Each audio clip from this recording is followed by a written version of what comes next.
hear me properly? हजुर sir Is there any echo? Something? छैन sir Sorry, no. छैन sir So you're Janish? Yeah. Yes sir Okay. Now I think we should start. Right? Attendance more or less, I think, was 90, 100, 100. Okay. 90.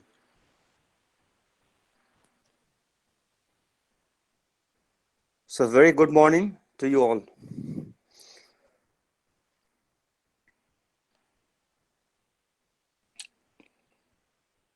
So today we are going to deal with, again, I'm going to cover most of them, childhood vaccine preventable diseases, okay? So today we are going to deal with varicella, that is chicken pox, and then mumps. So as usual, it is introductions, okay? Epidemiology as usual.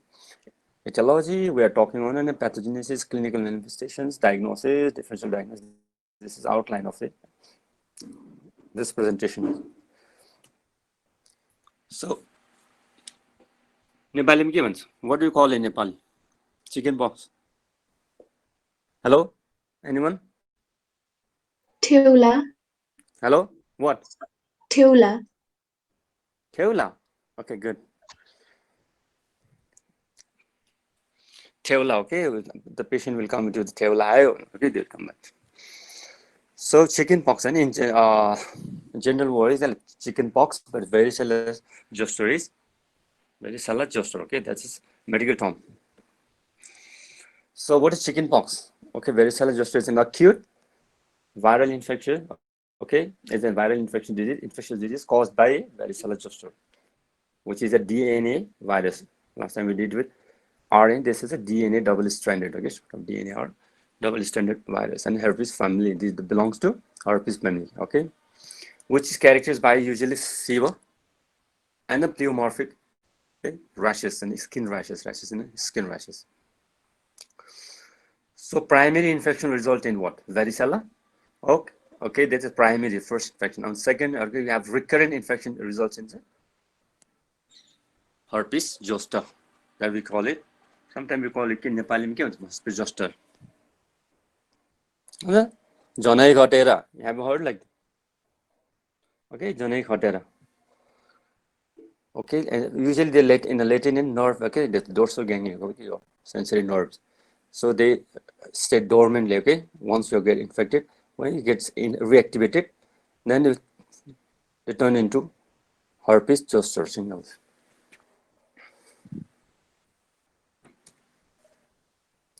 So chickenpox. What happened here? Hang the slide. What is the problem? So looking at the epidemiology, it was also okay. Universal childhood communicable immunity prior to the vaccination, as in measles. Okay, most of the age by 15. Okay, by 15 you have contracted with this virus, and then less than adult. Okay, let's say 5%. It was a 5 million per year cases within 100 to 150 deaths in a year. That's not very high. Mortality is not very high. Transmission rate, okay, household more than 85% of the time, okay, and then low in household like more than 8 times, and lower in the casual contact is school, but households okay, more than 80% of the time. Usually that takes place in what peaks in winter, okay, and then okay, this is because of the vaccinations. It has brought down under control, and 81% after vaccination reduced to 71 to 84%. So do we need any booster doses for then in preschool, going to school on older children? That is, we don't have any schedule in our schedule. We don't have this vaccine. You can have in private, you can buy, no problem. So now, etiological point of view, as mentioned about, this is already mentioned that is a viral disease which is DNA containing, okay, double-stranded DNA. herpes family, subfamily like the alpha, okay, herpes variany, and then okay, varicella. But these are the just microbiology. Species human herpes virus. This is one you have so many herpes viruses are there. 1, 2, 3, 4, 5, 6. Okay, so it belongs in herpes human herpes virus 3. Okay, sometimes they might herpes virus 3. What is that? And you can have to write in this chicken box. Okay, very simple. So it has got more than 18. Okay, 70 more than 70 proteins, which dysregulates within disturbances with what CMI and then HI, that is cell mediated or the okay, immune or humoral. Okay, this can be disturbed by these proteins. So how do you get it contracted and how do you get it in chicken pox? Also direct contact as well as okay with the patient, or indirect but less by inhaling like this and aerosols like this less. So basically there's a ration in the body, okay, body that's fluid fill infected. There's some fluid fill. I'll show you what type of rash the patient will in have, and it is usually fluid filled. Okay, that's what this was infective, that fluid can be okay, vesicular fluid infective, but not the when it starts to cross down, no, okay, no infections. So usually contagious remains period of 1 to 2 days, okay, prior to rash. It's difficult to predict, you know, unless the rash is there, you cannot say that you are going to have varicella. Okay, so anyway, 1 to 2 days prior to rash, okay, appearance, and then until the blisters, that's it, rashes fades out. It is contagious remains, okay, 3-7 days. So pathogenesis, you look at the how once your virus gets into your body, how there's a portal entries, respiratory tract usually, and they get into your local lymph nodes like the tonsillars, okay, lymph node, and where it incubates for the duration of the 20 to 21 days. Just adaptation takes place in your body. So they replicate and then a certain amount of time, and then they will just come out of that lymph node and get back to your bloodstream, okay, and then that is the subclinical, that's an incubation period, and then just move to the blood cell and then reaches to the subclinical virium, that is, and then this virus may spread to your distant, okay, RES, that is reticulo, and this into the systems like other distant lymph node, spleen, okay, all this. So they that is another adaptation will is there, okay, and that is then now from there they'll come back to your bloodstream again, right? So that is the second variant, which is now the organ skins like in manifestations in skin rashes, okay? Maybe other organ also can be, it depends on the, okay, your immune system, okay? They may get in other organ also, but here basically we have in the skin, secondary variant skin, that the rashes, typical rashes. I'll be going to show you. This is the fluid filled vesicular, okay, that's type. And then if you want again histologically, if you look at spinosis, okay, layer, there's one layer in the dermis skin. So that is very affected, okay. Where if you see the section in scraping, you can see what balloon degeneration of the cells with the giant cells, crowded type eosinophilic intranuclear inclusion will be there. So basically now it reaches to your skin, well, there's a fever and then clinical sign, and then some rashes on your body, and which is vesicular in nature, okay. Pleomorphic, I'll show you what's after this. So it gets disseminated sometimes, and that is your patient is weak or your immune status is low, and then may get to the other part of your body like the visceral, liver, adrenal, and okay, this thymus, spleen, lungs. Okay, this is if a weak, it's disseminated again, infected the other organs also. But here we have usually skin. Most manifest fever with this skin and manifestations. So latent phases, I've already mentioned about it. In the latent one, at the dorsal root ganglion, like that, we have the sensory nerve root in the back, okay, spine, and then trigeminal socket ganglion, they remain there for the dormant. Once gets reactivated, and then you'll get into another disease that is called what? Herpes zoster, okay. So coming to the clinical, how you will recognize this patient, okay, that's, so incubation period, we're not going to go to, you have to take the history of the contract history of the 7 to 14 days, or you have an any contraction history with the past, okay?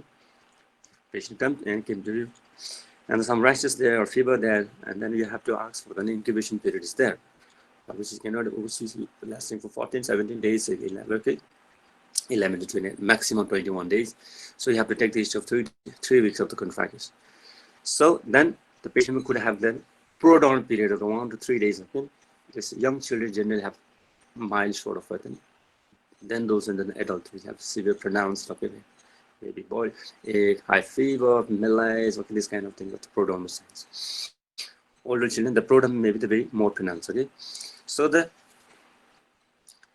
they will have okay prodrome, and then first day of the time they will have one, okay, one, the rashes, and the very first day they will have first 34, 24, so we will have 24, 20, 36, or within first day of, they will have a rash, a typical, that is vesicular in nature, okay? And this recovery will typically, okay, that's, we don't, I'm talking about this, 7 days it takes after the rashes disappearance, it will take 7, some books write it as 5 to 35 days, that's not been seen, but usually 7 days after rash, when you see the rash, it takes 7 days to go up, okay? So this is now I'm talking about, because now the patient came with the prodromal signs, right? Clinical like mild, moderate fever, malaise, abdominal pain. Okay, these are the patient may complain in the beginning for the 1-2 days. Okay, unless you see any rashes, is difficult to say now what sort of causes of fever or this malaise. And then once then there will be the very beginning, okay, very first day, or maybe you have started noting, you look at the skin then. Okay, and rashes is there, and successive there rashes will be like, okay, in the first day you will have the little bit of periodic, but it would be like the erythematous red, okay, in the skin, and then that will have papular, okay, erythematous red, okay, that's red base, and then papular a little bit of, which is again there's some fluid filled, okay, vesiculars, and then clouding it on this rash will just umbilicated, when it's dimpling in the center in 1 or 2 days, within 1 or 2 days, okay. So this is a typical sort of, okay, to recognition pattern of the rash. In measles there is no, okay, macular papular, there's no fluid field, okay, it's red only. So now I'm going to show what I have. So the distributions are mostly again, okay, I'll show you this one, which the outcomes come to this. Generally, this and a distribution pattern out. So first on the scalp, okay, you can see that face is mostly concentrated, okay, and then you can even, and then goes down the trunk, especially, and the trunk makers basically they are more on the centripetal and the distribution more on the trunk than rather than the, okay, rather than your legs and extremities. Mostly they are in centripetal concentration, but whole body will be covered with it, rashes. So the rash nature or another nature. This first day of these are the descriptions how you recognize them. Okay, and then if you see them, then you can find out this is a rash of typical rash of varicella. That is very important. So now that it's evolutional means various stages of the rashes can be found in 3-4 days. That's pleomorphic. Another pleomorphic. So somebody's just coming. Some rashes may be coming. Okay, red only. Some may be already in the papular, and some vesicular, this transformation, and some are crossed down already. This is so many, okay, pleomorphic, this evolutionary stage of the rashes will be there on the patient, okay, same patient. So that's what I'm going to show. So what is spread in the body? Okay, somebody has counted like 1500 up to 1500 into 1500. Median is 360 if you count it. This is so huge number of rashes will be there. So which generally lasts for 5-7 days, except 3-7 days, 7 days. But it has, okay, it leaves something. Measles does not leave any after healing the rashes. It leaves in hypo or hyperpigmented lesions, and hypo usually hypotype ones. Hyper, okay, after healing this rash. So pigmentation, but usually they don't leave any scar behind unless it is infected. Your skin has got infected with bacteria, okay, that means pus formations and this kind of may a little bit of scar leave. Otherwise, it just leaves some hypo or hypopigmented areas after the mm, rashes fades out. Okay. When rashes fade away. So vesicle, you can not only in the skin, you have to see, got to see the eyelid, conjunctivitis, okay, conjunctiva, cornea, even somewhere which is rare, oropharyngeal areas, vagina, all this. Generally, these are okay. Healthy child. This is what how the rashes look like. This is what I've mentioned is the torso, okay, trunk. I haven't shown in faces again. Mostly hair, faces, and then whole body is been, but most you see the concentration in the area, central pituitary distribution center, truncal area. Okay. Yeah.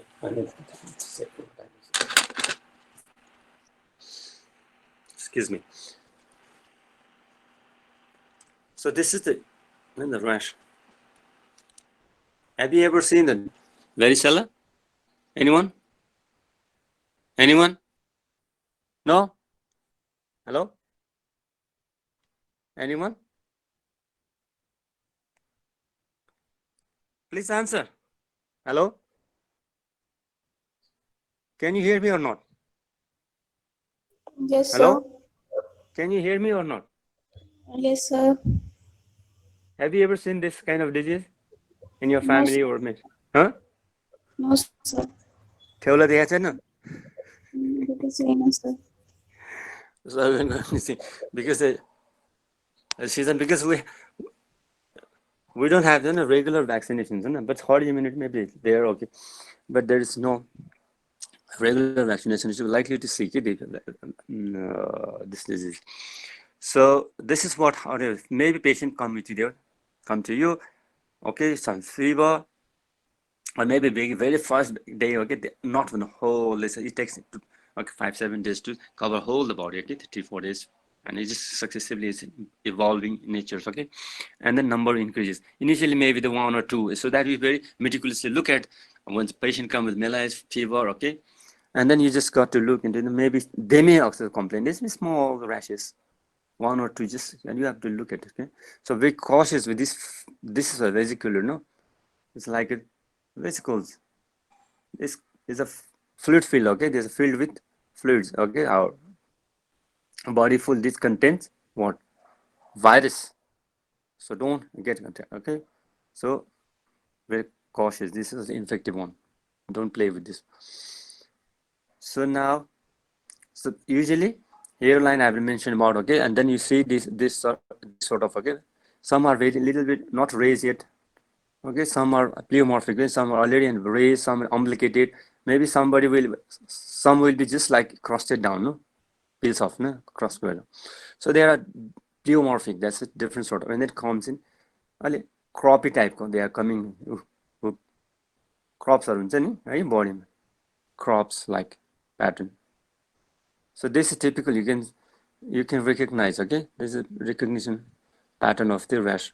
So diagnosis can on your clinical basis. Oh, this is chicken pox history. Excuse me. Excuse me.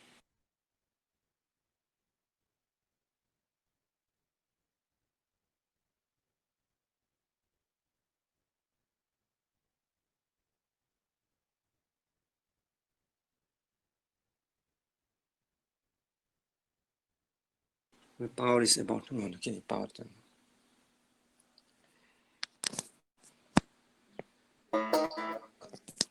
Hello? Okay.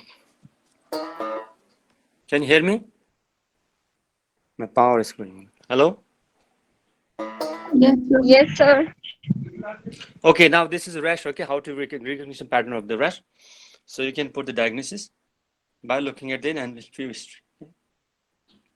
Now, what is this?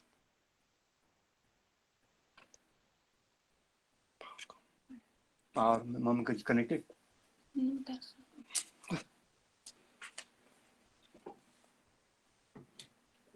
Okay, now, so this is how I just wanted to not only in the skin surface of the skin, the look here also is something. Got to look Oropharyngeal palate is sometimes here, this one spot here.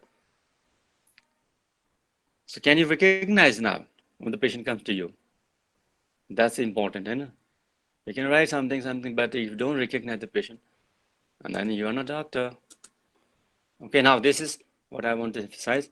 And usually their whole body will be covered with iris, but most of the central pituitary distribution. And how does it look like? This is the one.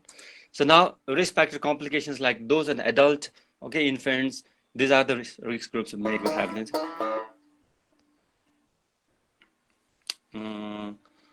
Like in disseminated form or the complication like illness like those are the candidates. Weak immune systems like either it will be congenital or acquired sort of immunity. Okay, from the medications such as like the long-term steroids, these are the chemotherapy, these are the state of low immune systems that could get complicated by we talk about what are those complications. So what are the complications? These are the complications likely to happen with this patient. So basically, if you're well enough, okay, your immune system is okay, and you're not in risk group, then usually there's benignity self-limited. 7 days you will get out of it. But most commonly, if you have infections, if you want oxidate, generally in skin infections likely to correct soft tissue in children. Maybe likely they say, okay, maybe that's an infection because you have already broken your barrier is likely to have a bacteria infiltrate. Okay, there.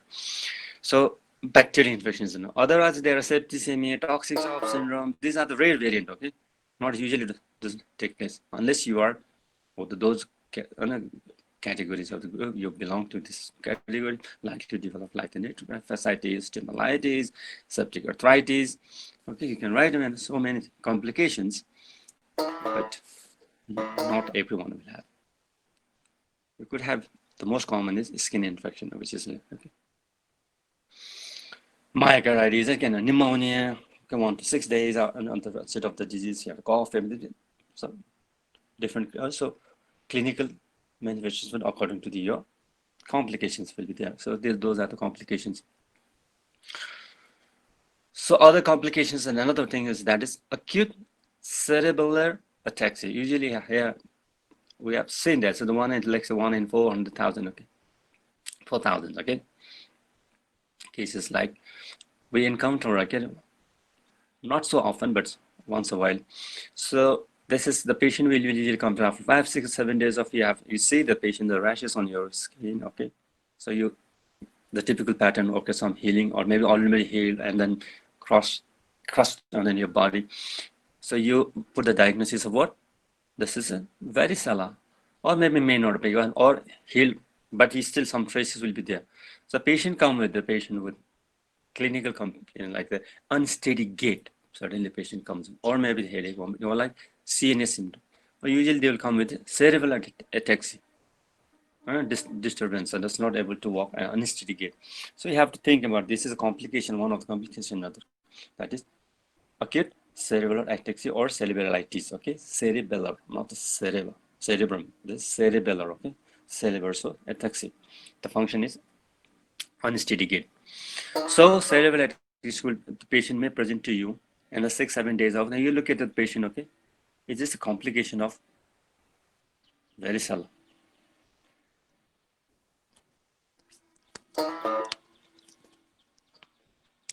Hello?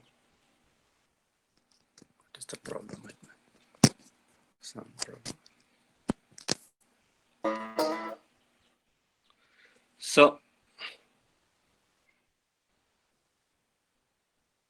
So how they would present like this, okay? So don't get confused. You just put the differential line. Encephalitis sometimes it is very GBS means Guillain-Barré syndrome, okay, and then transfer myelitis could happen. This is the complication related to your CNS, okay. And now sometimes there's an acute hemorrhage complication, bleeding, and all this. This is on a form weak, a disseminated form of this kind of DIC, intravascular coagulation. That's a septic form of it. It's very rare, okay. It could happen, but they should have some low immune status, and patient will go into this kind of complication. But acute cerebral, we frequently, or not so frequently, but you can once in a while we just get it. And so you should know the clinical manifestation, that is unsteady gait, patient comes suddenly, okay, after 7-8 days of the this disease. So reactivation of the virus will lead to, I mentioned earlier, and earlier known like a herpes zoster, the turn into the herpes zoster, that is Janekotera, we call it sometimes.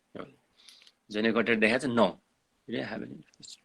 So another complication, that progressive varicella, that is the greatest common one, that's in low immunity, like the infant, pre-immune, okay, disorders, even healthy adults continue to develop lesions and the involvement of your visceral organ, that is like, and leading to all then coagulopathy. This is a progressive varicella syndrome. Some may go ahead into this stage, which is very rare, okay. So another is pregnancy related, okay, pregnancy, it's congenital. Sometimes we'll have the contracted babies, so it's not that often as you have in rubella, but once your baby, you should be careful about that during the pregnancy also. There's less than 0.5 to 2% of the patient will have, okay, varicella syndrome, congenital varicella syndrome, like the CRS, congenital rubella syndrome. So usually in first and second trimesters, I will skin looking at what baby born, okay, suppose born, skin, okay, so there is scar on skin, deformed extremities, cataract, okay, some brain abnormality like aphasia development, okay, no, this could be happen, but percentage is not so high, but it's 0.5 to 2% of the likelihood. So be very careful during the pregnancy. So neonate, suppose you born, okay, that's cerebral, okay, they could be severe in the neonate. Suppose it's infected your mother, like severe and fatal if mother develops when prior to 5 days, okay, and 5 days after post delivery. If this disease has contracted with mother, so patient, your baby might likely have varicella, okay, that is so. And in neonate, it will be severe form, okay, neonate was born, babies are then contracted. So new one, as mentioned, maybe go into progressive varicella syndrome because in infant, a small kid, and just low immune status. So this is what Harpreet just already mentioned about it, okay? Complications one, this is the later life in it, this is a complication, which is mild less pain in small baby. So this is post herpetic neurology, okay? It's a rate in adult development. After having that gestures, they will have a post herpetic neuralgia, painful. It's a distribution dermal, okay? The sensory dermal area. What distributions? No, it's a painful sort. This adult experiences, a small children not. If it happens, we'll have to just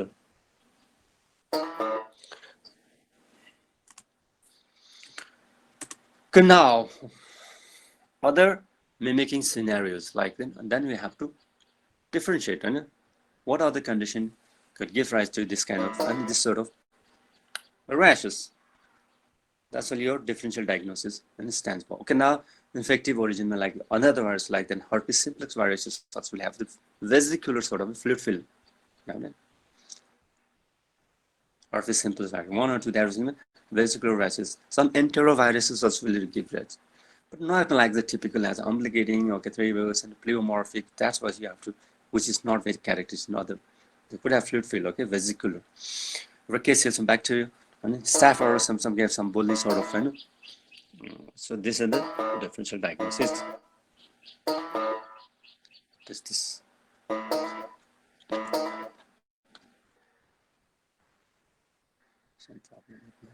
So on the drug, okay, drug eruptions sometimes. Drugs related, and then contact dermatitis and insect bites sometimes gives that fever with a little bit of differential basis on the liver, some and then rashes on the beak, but typically on the rashes, even rash. This can also give some rashes similar to this, so you will get it is okay. That's what you have to. That's recognition pattern is very very important, and then contact history is very epidemiological. You can get to 3 bags. You had a similar kind of patient. You have contract, okay, contact history, and then incubation periods, and then fever, tremors, and this is also smallpox. Also have some kind of rashes. It similar sort of that. It does not exist now because it is eliminated. Now they can use it bioterrorism. They can go. They are virus. People are doing on these things are in the world. Okay, sometimes. So diagnosis. How you diagnose? Of course, You can experience, or you look at the clinical basically, and looking at the history, and then this what it looks like an chicken pox. This chicken pox. Sent blood, you will not get any specifically leukopenia as a virus have some lymphocytes after 3 days. So it's complete blood count. You see then TCDC hemoglobin, the TCDC, that's what it, leukopenia with a little bit of lymphocytosis and can be seen, which is not a indirect marker of any virus usually. Okay. So it does not pinpoint what's that. So to confirm, you want to confirm it. You got to confirm it, and then okay, I want to put the diagnosis. Then the culture, you can go for the culture 7, which is usually done. Which clinical setup we don't do, but these are the method you can apply.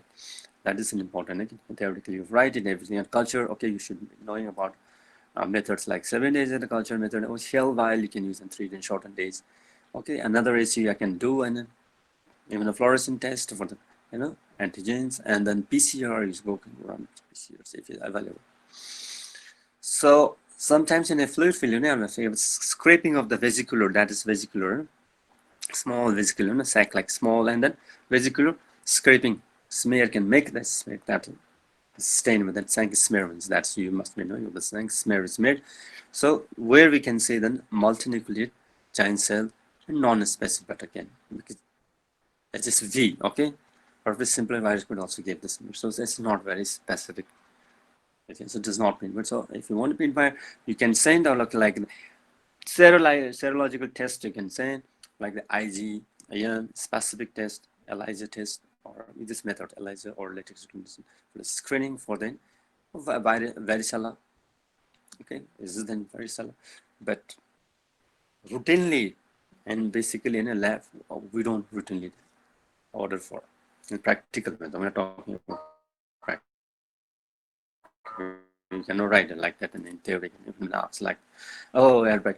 So basically, this is the diagnostic modalities you can use. Okay, IgG, okay, immunoglobulin, just 4-fluorizine and acute infection. So these sorts of things. But ultimately, diagnosis lies on your clinical experience and the clinical ground. With the diagnosis, hardly we send all this. So if you want to confirm it and you make it sure that then this is the virus, it's clinically clear it is a virus. What happened like this?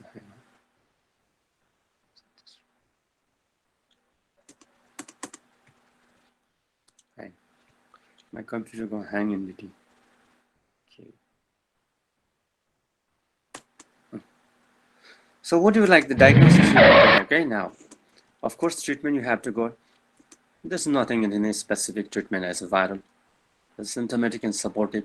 There are some antiviral drugs. I'm going to tell about when you are going to use. But not routinely we use any antiviral drugs. This I isolate the patient from until the rash crossed. Okay, crossed. Because before the crossing of all this, they are infected period. So isolate the patient and then maintain skin hygiene, cool bath, or soothing bath, lotions. All these are symptomatic and supportive sort of. Okay, antibiotic give them, but not the aspirin. We don't like aspirin is then like you develop some complication like what? Race syndrome. Okay, that's a race syndrome. With some hepatic problem. Okay, hepatic encephalopathy something. So this is antibiotic. So usually it's paracetamol or whatever you give. Cool down, but not the aspirin in a small children. Secondary bacterial pneumonia, if it's there, then you treat it with antibiotic. Otherwise, it's not required. It's nothing. So this is symptomatic treatment. Just keep the patient home, or if you're treating it, usually contract, you can admit the patient. But most of the people here, we just stay at home or just isolate your patient from it. Don't let them go to school, and then so. Antihistamines, these are all the relieving factors, and relieving modalities. If there's itchy, not very itchy, some patient may feel itchiness, okay, mild sort of, so you can, some soothing drugs or maybe antihistamine can be given.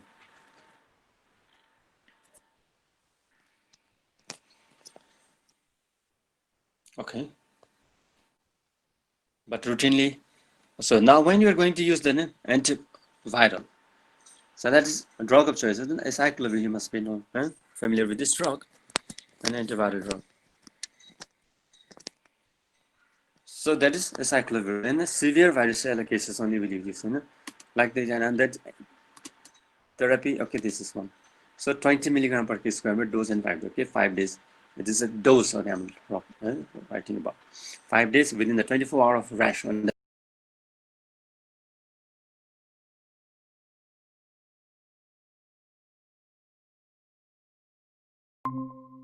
more than 12 years. Although the children likely to get a complication, children have 12 months with the chronic cutaneous pulmonary disorders. Okay, already. Children receiving the short interval, the H steroid patient, that in general short form, steroid long-term rapid, common, immunocompromised children, adults with a viral, whatever this size, pneumonia, encephalitis, and these are then happening in the patient. They happen to a cyclism, but not routinely with the patient, healthy patient, we don't use. Okay, these are the criteria should be met. So you think, okay, you're clinically ground, you can prescribe. But the dose is like that. And not recommended for the post-exposure. Yes, going on so many drugs and because of fear of the coronavirus, you're taking so many drugs, which is not happening. Some people might be taking. So there is another recommendation for this post-exposure. Suppose you got exposure and we don't get any exposure drugs, okay? Cannot take.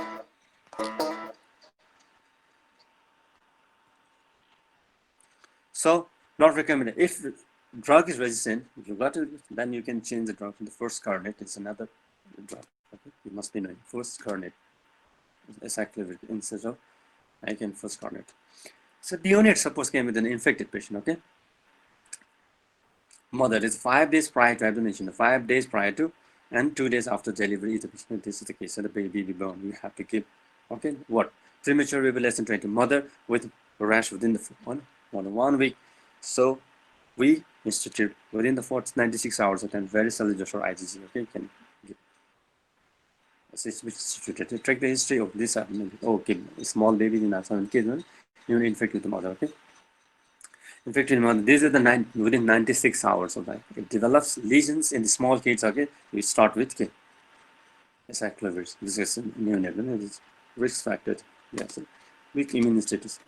So now prognosis is usually good after healthy person. There's nothing to worry about much. But complications like the bacterial infection of the skin at the first lesions, skin lesion, that is skin, CNS manifestations after cerebralitis, okay, complications, pneumonia, less in children. But death is due to the severe pneumonia or DIC or maybe CNS complication, which is less unless you are, okay, in low immune status. Okay, yes, your profile,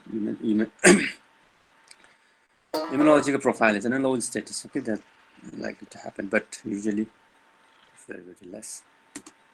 So how you prevent? Of course, immunize is very important. As you know, so avoid this going to school with Volt for the 7-10 days until it's crossed down, and then until it's crossed down the varicella. I recommend this the doses. So we don't have routinely doses for 12 to 18 months of the age. You should recommend it to take. Okay, your children, and then suscepted all the children by the 13 20 minutes. That is, by the 13 years you should have completed. If you're missing by above 30 years, you just can take 2 doses and 4 to 6 hours apart. Okay, you can have it. So immunity becomes something. And once you are contracted, you are naturally vaccinated. No, that means immune, and it's lifelong vaccine. Okay, this good thing is that you will have lifelong. But the problem is that virus never goes from never goes from your body. It just stays in dormant stage of your ganglion. Reactivation sometimes, and then comes as a herpes zoster, Janai Khatira, okay, sometimes called. So this is how your baby should be done with. Dum, dum, dum. Okay, baby is coming down. All the baby should be, must be, boom. This is the one we,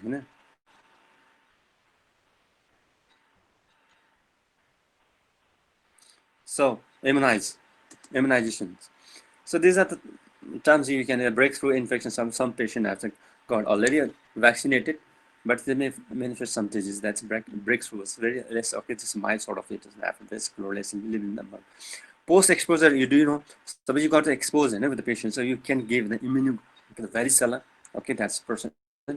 You can give the vaccine varicella, which is 100 to 8 effective, then it's 100% effective. It's given within 72 hours. You got exposure again and have the varicella vaccine, but not effective in after given 5 days. But it will produce definitely after you are not immunized then, okay, or maybe you have, it would be like acting as a what vaccine, okay. It will produce an immunity if not infected. Adverse, let's say very less, okay.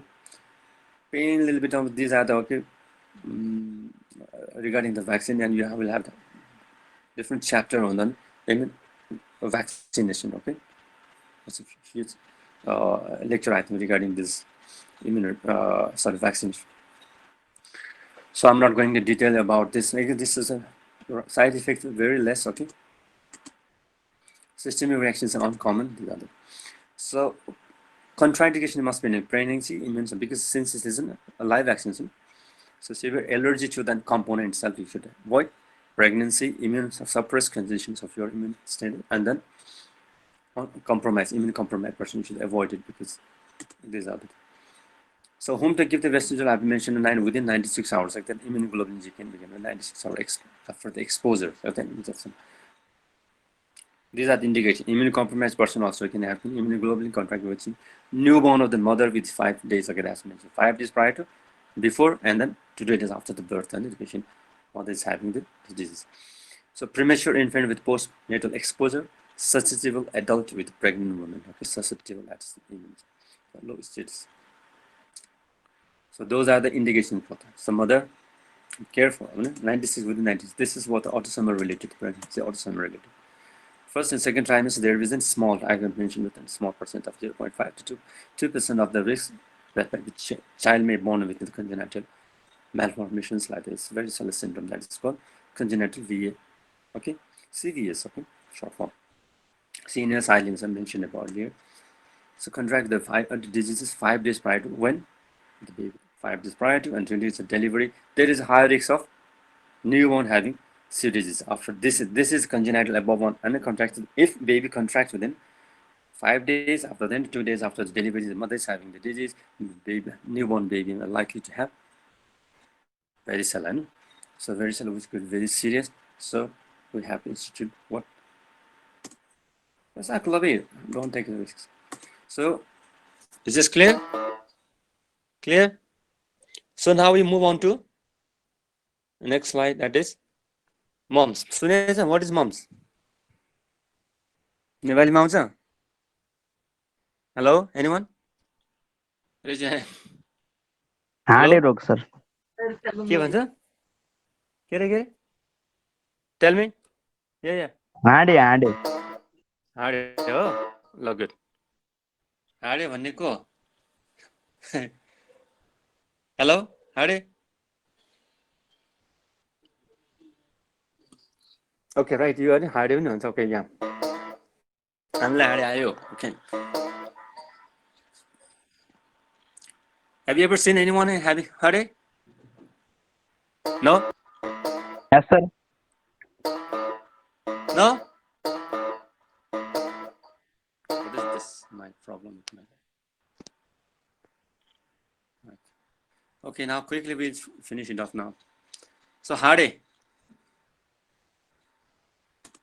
This is also in a viral disease, it is caused by the acute viral infection. Not only parotitis. This is generally what? Salivary glands infections. Again, acute viral infection, salivary glands. And here's also so many names of the glands. Okay, there's one is parotitis, that's one biggest gland there. So paramyxovirus causes the family of the paramyxovirus, not the coronavirus. Characterized by the fever, swelling, and more commonly bilateral. Okay, bilateral. Sometimes the unilateral starts with an and then both sides with an and you look like hamster. Okay, can you see me? Huh? Can you see me? So I can show you a little bit of here. This is in hard because I can show you some hard. How does it look? Huh?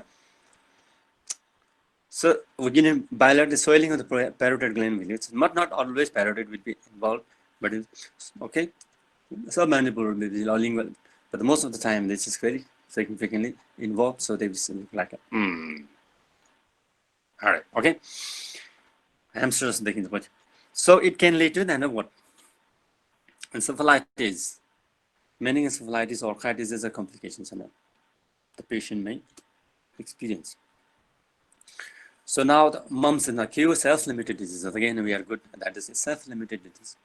Okay, long than 5th century has been described by the Hippocrates. Okay, but it is Johnson and Johnson's good postures that came to know that this is caused by the bacteria, a virus. Okay, it's a virus. What's a frequently caused outbreak, and then the military persons are pre-vaccinated. But that we don't have still an MMR, no. M, that's missing. M, still there. So epidemiological point of age is 55, 5 to 15 years of the risk group. Okay, these are the candidates. Reservoir, human, of course, transmission tracks was a respiratory droplet. Okay, respiratory droplets. Nucleus moments are the subclinical infection. Okay, there is some subclinical means asymptomatic will be there, like 20 to 30%, which is notorious. Again, that's likely to transmit your disease. Again, they are okay, fine, walking in early, walking around here and there in school, everywhere. But they are the want to transmit as some percentage that does exist, like a coronavirus. The temporal pattern, okay? It peaks in the winter and spring, communicably for saliva. Okay, because of infection and infections. You know the so don't get contact nearby the patient, because they can produce and it's virus for your saliva. So infection saliva organism from the saliva. You can in saliva 7 days prior to, and then 7 days after the onset of the active disease. But swelling, we say that 7 days I have to avoid this patient and don't come in contact. Prior to swelling of the, you don't recognize what is there. Okay, fever may this different wide range of causes behind the fever. So now the patient will have the etiological. This is a picture of the paramyxovirus, single-stranded SSR, okay, single-stranded RNA virus is caused by one genetic antigenic type. It's a rapid inactivity by the chemicals and the speed of the wallets.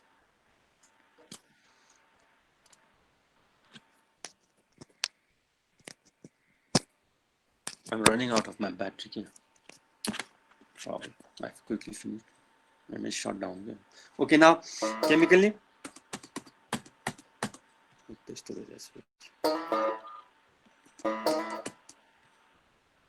The hand button here. Okay, now pathogenesis. Once you target organs like this is the common. Okay, how we get the silent into your respiratory tract silently, get into the respiratory tract, and the lymph nodes, local lymph node that is shown, and then they would multiply for the feed. Okay, that's incubation period, and then they will come backward. So they have circulated, and the distant lymph node is been again the spread, and then viremia and the clinical manifestations like your fever, fever, and the swelling to your, then comes to your gland also, and then swelling of your gland, fever. So like this is the common target organ. What are the organ they are likely to hit? So the most they're common. The left is salivary glands, number after spreading the blood. Second, viremia, let's say. Okay, generalized to the spread salivary glands and other glands. So this is the incubation period tends to be this what. So preparing for the to manifest the disease, right? So what are the common organs? Salivary number 1, testes, pancreas, and sinus. So lesser common is the heart, kidney, neurology, thyroid. So mumps, incubation period which tends to be 18 to maximum 25 days. So we take the history of the 3-4 weeks. Sometimes then you have to look back and patient came to then swelling a little bit of, do you have any contact history of any similar kind of disease, or just in the clinical pictures having in school or non-specific, maybe prodromal, low-grade fever, headache, malaise, and then myalgia, little body ache or something like myalgia, 1 or 2, then we will have the swelling starts. Then you will see prominent, that is but some up to 20 to 30% and they're subclinical, they may not produce any likely myalgia or what has happened. No, myalgia gone. There's no swelling. Parotid gland, most of the infected has 30 to 40%, and the peaks in 3 days and settles by 7 days. This is the course of the mostly 30 to 40%. Other, so it's not always here, but sometimes submandibular also this is the area of submandibular. So up to the May present as low respiratory small kids. So now this is how typical the illness begins with the fever, chills, maybe headache, like I mentioned about it in 1 to 2 days, painful swelling. Now this is painfulness, painful swelling or paralysis. This ear erosion marks. Baby are complain earache. They don't understand what is their ears. This painful and they may feel in earache. They complain with they may come with complain of earache. My baby is having earache. No, so look at it, a little bit swollen up and it's just good. So unilateral swollen initially, but both areas over the time, okay? And the next eventually affected by the spot 1 or 2 and 3 to 4 days. And it picks in here side, which is usually painful. So sometimes, but it's not. It doesn't look like rare, like cellulitis, like this. It is just swollen. Only swollen. There's no sign of inflammatory like red